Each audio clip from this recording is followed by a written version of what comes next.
Oh my God, can you be my taste maker? Can you be my fashion consultant? Who wears a watch that's just so perfectly proportioned, just the perfect shine, not too much, not too little, not too big, not too small, not too fancy, not too not fancy. You're just like you're my hero, man. No, that's not why we're here. You know what kills me? I've been making videos for like almost a year. I always get nervous. You know why I know that? I always get a little tickle in my throat before I make a video. That's pathetic. You should like grow beyond that. You should be at home. You should be comfortable. You should be the hearth, the fireplace, the cozy time. This is cozy time for you. Don't get nervous. Have a sip of water. Did you know that I'm a writer? And I'm your typical writer. Pretty good writer. Been published. Had a short story published a while back before my children were born in a pretty nice big literary magazine called Ziva or just Ziva. The editor is Howard Junker, and I wrote a short story that I sent to him about an obsessive. Wow, you writing about an obsessive? The guy I wrote about was not a watch obsessive. Ooh, let's talk about this. No, he was obsessed with working out, which is something I know a little bit about. And so I wrote this satirical short story. It was a retelling of the Pilgrim's Progress in the setting of a modern health club, a gym. And so it got published. Howard Junker, he edited it quite a bit. He changed the title. He shortened it more than I wanted him to. But, he published it. So that gave me some validity, some affirmation. That's a pretty big literary magazine. And after it got published, I was just sitting in my living room waiting for the agents to call. And they never called. And, I'm as obscure now as I was then, as I was before then. It's tough to make a splash, to become a force to be reckoned with if you're writing. And I've been thinking about writing lately because Johnny Casual emailed me a couple mornings ago, and because sometimes we talk about writing a play or a screenplay or a novel or short stories about watch obsessives or about a particular watch obsessive. And the other day he said, I could imagine you being bored at a party, eating Doritos, and some douchey guy is in the room, and you're looking at his expensive watch, and you're obsessing over it, and then you would write a story about your encounter with that situation. And that's not what I want to write about, but it got me to thinking after reading Johnny's email. There are some stories I would like to write about watch obsessives. And I don't think I'm going to write them, but I want to tell you them. If I write the story and I read it to you, that's lame, number one. I just think it's lame. I don't think people want to go on a YouTube video and just have someone read to them. I think I did that once. I wrote some kind of a vignette or a story, and some of you liked it, but let's be honest, it didn't get a lot of traffic, didn't get a lot of hits. And as you know, we live in a society where we define who we are and how relevant we are on a pathetic metric system based on likes and comments and hits. We are a sick society, and I don't want to enable you into that direction, so I will make a mockery of that, and I'll make a mockery of myself when I do it. Need a sip of water, it gets nervous. So, I just thought it might be lame to write the stories and read them to you. If I were to try to publish them, come on, how many watch obsessives are there? We are afflicted, we are diseased. We're not that big of a group, I don't think. What are there, like a few thousand of us? Worldwide, there may be tens of thousands of us. I don't think we're in the millions. So, I think I'm just gonna kind of give you an oral presentation, like the Greek chorus. I have some ideas for stories. The first story I have is called I'll Trade You My Panerai for Your Invicta. The second story I have in mind is the forensics accountant. And the third story I have, and I hope this is a word, I think it is, necrosis, pertaining to flesh-eating bacterial disease. I'll get to that in a second. Now, if there's demand, if I see demand, I will, after giving you these synopsis of these stories, I will Sure, I'll write them out. I'll flesh them out and everything. But I just wanted to give you the outlines of these stories. I kind of dig them. I like them. And I don't think you want me reading to you, you know? I think you'll get the gist of it. So, the first story is called I'll Trade You My Panerai for Your Invicta. And so I like this idea of this guy. He sacrifices so much to buy his holy grail Panerai. He buys a Panerai that he gets it cheap because he goes to an IRS auction in Riverside, and they have them. You can buy Panerai and other high luxury watches at the IRS auctions in Riverside. So he goes there and he spends $4,000, which for him is a huge chunk of change.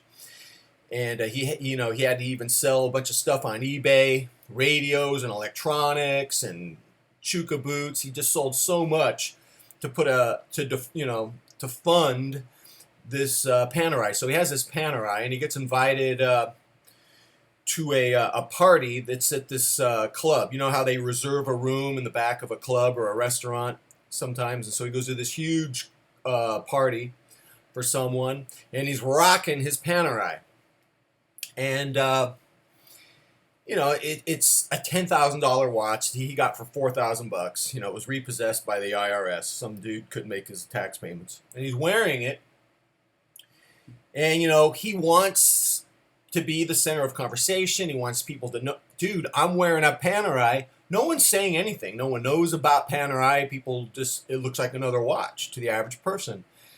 And he's kind of annoyed by this.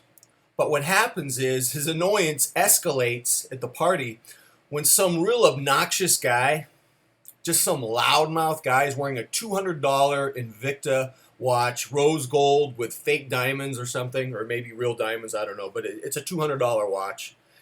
And people are talking about it. People are taking pictures of it.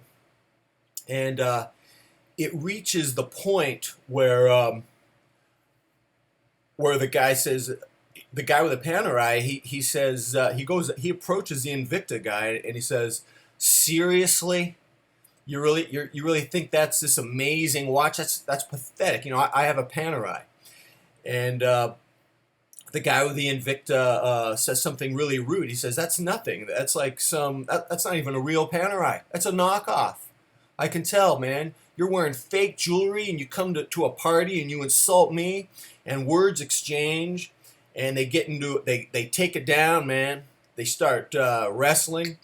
And the guy with the Panerai, he knows moves. He's taking self-defense. He knows jiu-jitsu. He puts the Invicta wear in a neck lock.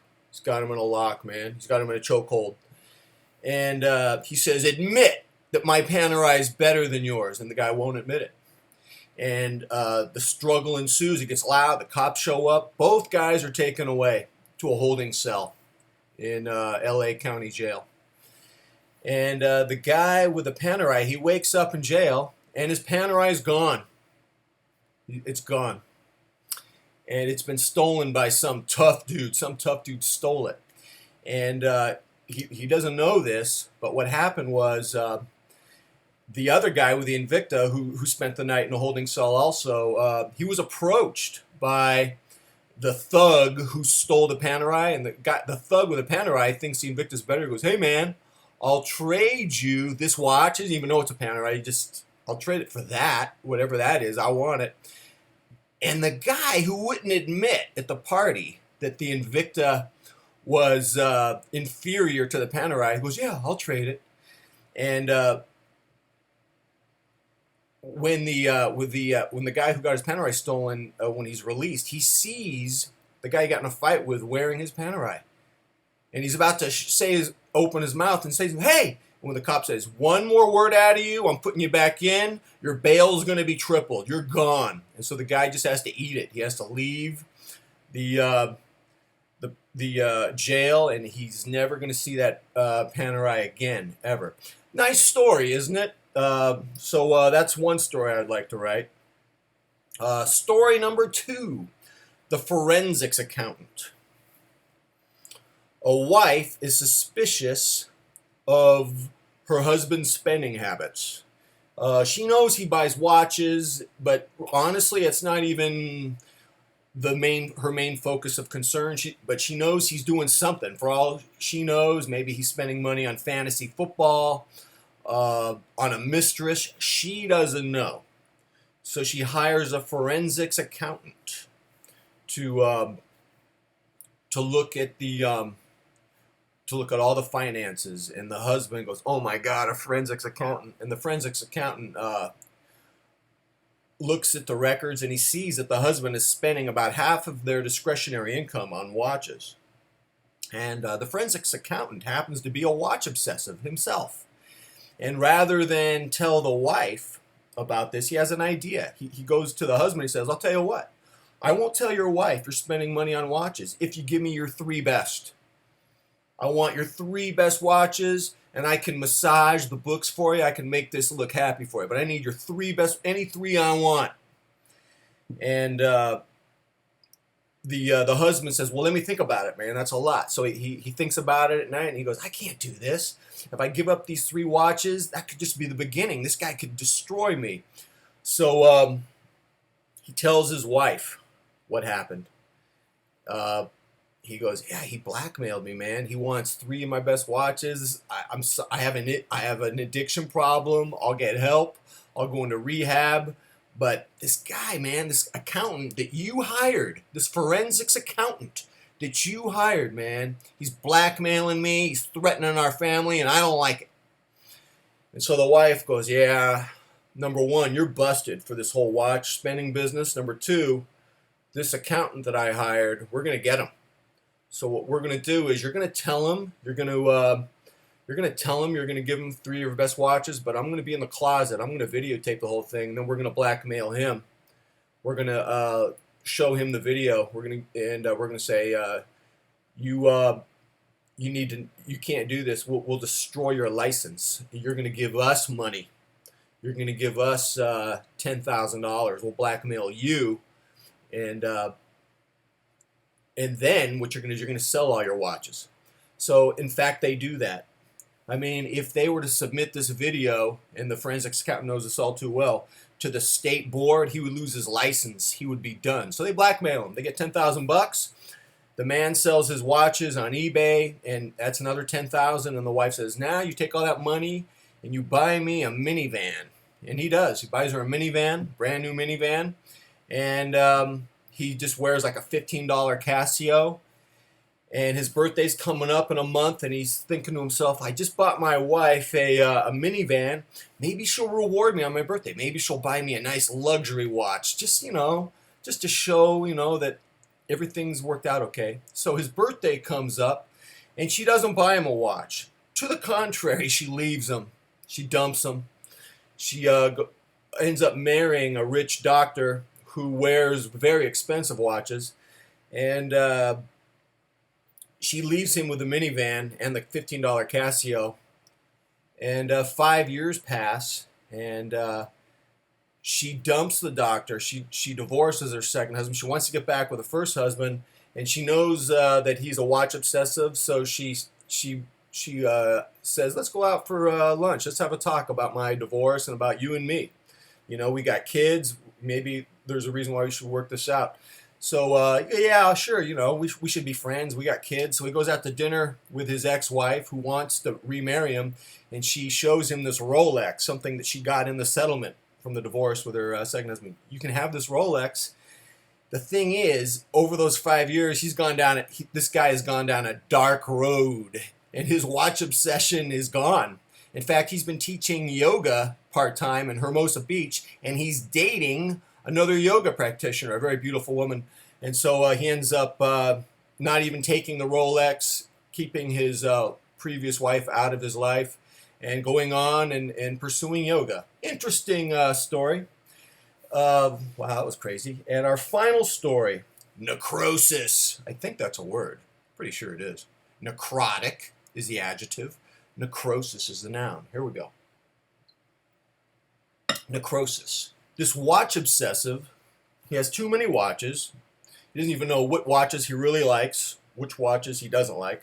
He ends up selling his Panerai Moray dart, and he sells it on Craigslist. He sells it to someone local. The guy who buys it, he lives in a pretty bad part of LA, and he shows up. The guy shows up in a pretty old dumpy car, and he pays the guy cash at his house, and he takes the Panerai. And about a week later, um, the watch obsessive regrets selling the Panerai. What was I thinking? I want that one back. Oh my God, I can't find anything like that. It's not for sale anywhere used.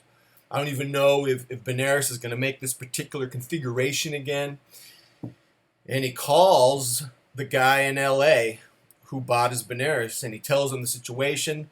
And the guy in LA, his voice is kind of gone, and he says, "Hey man, you can have it back. I need money. I need my money back because I've got this affliction. I don't have health care. I need to buy some pharmaceuticals. And yeah, come over to my place, man. I can't even get out of bed. I'm so sick." And so yeah, I definitely could use that money again, and you can have the Panerai. Beautiful watch, man. But yeah, let's do this. So the watch obsessive drives to a horrible part of Los Angeles, with barbed wire and bars, and he just sees this side of life that he never sees. And he goes to the guy's address. It's horrible. There's pit bulls barking outside, and he has to navigate through the pit bulls. He steps in dog crap, and he gets into the guy's house, and he's in bed, and there's another pit bull with a collar, this jeweled collar, and his Panerai is attached to the collar of the dog. And the guy goes, "Yeah, my dog liked it." And the guy's going, "But my Panerai, it's on the collar of a pit bull." He goes, "Don't worry, it's in mint condition. My pit bull treats it really well, but you are going to have to take it off the pit. It's okay. You just give it a dog biscuit, and it will be distracted, and you can take off the watch." And then the guy goes, "Okay," and because he's so desperate to get his Panerai back, so he gives the pit bull a biscuit, and he gently he unhooks his Panerai, and he says, "Bye bye. Here's your money, dude." And he quickly walks out of the house, and the pit, after he finishes his dog biscuit, he wants the Panerai back, and he chases the guy, and his barking gets the pit bulls in the front yard aggressive, and they all chase him, and he has to jump over this barbed wire front partition, and it goes into his butt, and he's got this huge scratch in his butt. His pants are torn, but he's got his Panerai, and he doesn't think much about it, but he can't sit down at work, and he goes into the bathroom at work, and he looks in the mirror at his butt, and it's got this necrotic flesh-eating disease on it, and he's got a fever. He goes to the hospital, and they give him antibiotics. None of them work. They give him another type of antibiotic. That doesn't work. A third type of antibiotic, and he dies in the hospital with Panerai. That's a horrible story. Wait, let's change the ending. Another ending is he almost dies, but he has dreams about that poor man that he saw with all the pit bulls, and he sells his Panerai to someone else, and he gives that guy all of his money so he can buy more pharmaceuticals. They develop a friendship, and they start making podcasts together about economic well-being, about how to improve your economic life. It becomes a huge hit, and they're able to make money off their podcast. That's much more positive. If you want me to write these stories, let me know. My guess is you're content with hearing them. You're done. You heard them. You're going, "That's fine, McMahon. I'm done." Some of you are saying, "Actually, hearing them was too much. I didn't even want to hear them." And I respect that. That's okay. But these are some stories that I wanted to get off my chest. 3 stories a watch obsessive would like to write. Until next time, I am out.